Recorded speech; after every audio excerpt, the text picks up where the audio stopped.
কি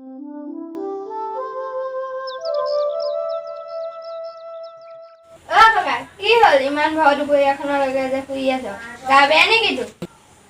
তোৰ তই কলৈ আহিছিলেনো তই তোৰ গা বেয়া বুলি শুনিছো সেইকাৰণে তহঁতৰ ঘৰলৈ আহিছিলো তোৰ কি হৈছে এই গাটো ভাল লগা নাই কালিৰ পৰা জ্বৰ লাগি আছে বমিও কৰিলো তই কিবা কিবি খালি নে নাই কালিৰ পৰা সেয়া বমিয়ে কৈ আছো ক'তনো ভাত পানী খাবি আৰু এতিয়া খাবলৈচোন মনেই নাযায় ক'ত খাবি আৰু মই ফাৰ্মাচীলৈ গৈ দৰৱ কেইটামান লৈ আহোঁগৈ কি দৰৱ আনিবিনো এতিয়া জ্বৰৰ পিল আনিম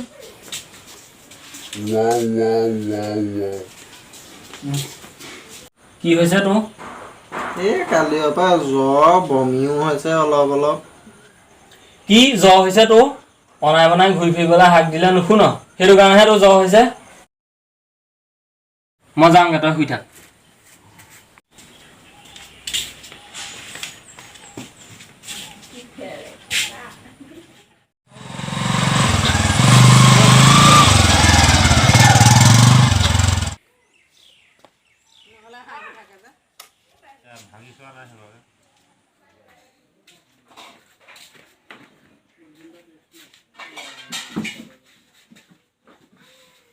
হেৰা কি কৰিছানো এটা কৰি আছো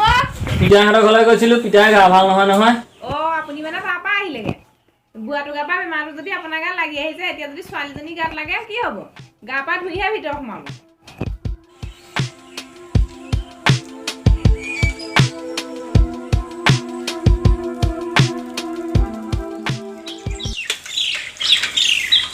তই ৰহন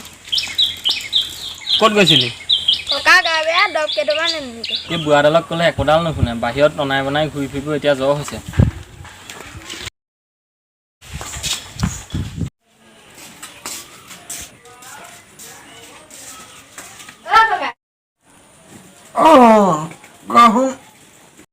এয়া দৰৱ আমি টেবলেটকেইটা আনিছোঁ খাবি বেজি ল'বি নে এই কণমামাই আহিছিলে ডাক্তৰ এটা মাতিলে বেজি এটা দি থৈ গৈছেহি এতিয়া এই টেবলেটকেইটা খালে ভালো পাবি ভাত পানীও খাব পাৰিবি ভাত কেইটামান খাই টেবলেটকেইটা খাবি মই এতিয়া যাওঁগৈ যা